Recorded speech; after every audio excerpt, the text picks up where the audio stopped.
Kadhi gwenge mag Garissa eneo lalo maduong' matuda luora matana kadhi boma maduong' mag Garissa County Tana River rumo kakoro jodak kunyiso mor margi matimo ohala maonge rochruok. Gedo mar ndarano kod lalo makono nochakore bang' ola mapek mar higa mar 2024 ulano mane obiro kalore koth mapek kendo ne omiyo jodak oyudo lal mane onywando nyaka kethruok mag sikunde.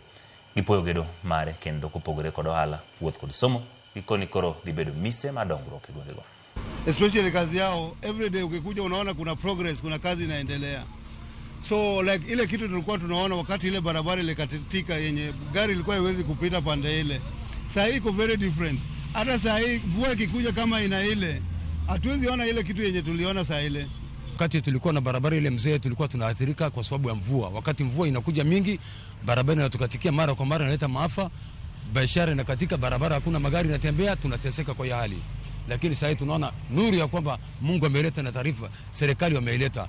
Tuko na imani ya kwamba serikali itatuinua sisi katika maisha yetu. Kumekuwa na shinda na biashara ikawa imetatizika kidogo kwa sababu abiria wataki kupanda bodaboda kwa sababu barabara pia ni mbaya, kuna makorongesheni, kuna vumbi. Kwa hivyo pia imeathiri biashara yetu kipande kingine, na tunashukuru kwa sababu tunaona biashara itarudi sasa na mambo itaendelea kuwa sawa.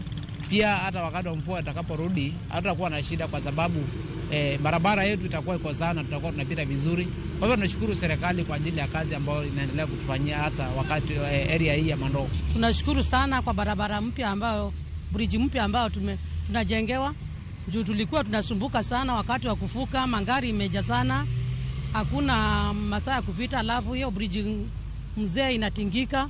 Sasa tunashukuru sana juu hata El Nino ikikuja hatutakuwa na shida. Imefanya hata tunashukuru sana juu maji hata itakuwa ikipita vizuri, magari hakutakuwa na accident tena wala kupangana kwa magari wala watu wa abiria wakipita. Sasa hata tukipita na miguu hatutakuwa tukiongopa juu hii bridge nyingine ilikuwa inatigika. Wadi Embu obila mama jengo boma ma Embu makumyomoro